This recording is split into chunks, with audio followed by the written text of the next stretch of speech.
Welcome back to cooking colour world.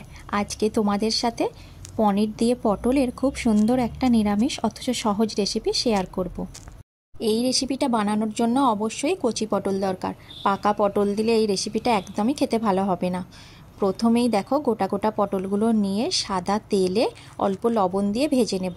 আমি পটলগুলো যেইভাবে কেটে নিয়েছি পটলগুলো ঠিক সেইভাবে অল্প অল্প খোসা রেখে কেটে দুদিক থেকে হালকা করে চিড়ে নিতে হবে।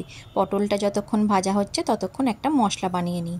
মশলার জন্য 1 চামচ পোস্ত, কয়েকটা কিশমিশ আর একটা টমেটো নিয়েছি। মিক্সির জারে এটা মিহি করে বেটে নেব। এইদিকে দেখো পটলগুলো বেশ ভালো করে ভাজা হয়ে গেছে, তেল থেকে ছেঁকে তুলে নিলাম।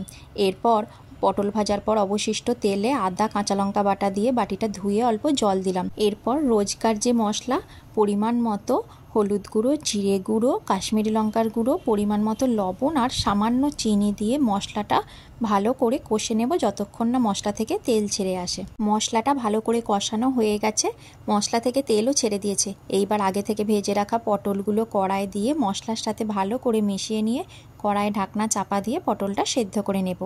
পটলটা সেদ্ধ হয়ে গেলে মিক্সিতে বেটে রাখা পোস্ত, কিশমিশ আর টমেটোর মিশ্রণটা কড়াই ঢেলে দিলাম। তারপর সব কিছু ভালো করে মিশিয়ে নিয়ে ওপর থেকে কয়েকটা পনিরের টুকরো দিয়ে কড়াই ঢাকনা চাপা দিয়ে 2 মিনিট রান্না করে নেব। 2 মিনিট পর কড়ার ঢাকনা খুলে দিলাম। দেখো মশলা থেকে কেমন তেল ছেড়ে দিয়েছে। যখনই দেখবে পনির পটল এরকম মশলা থেকে তেল ছেড়ে দিয়েছে তখনই বুঝবে পরিবেশনের জন্য পনির পটল একদম তৈরি।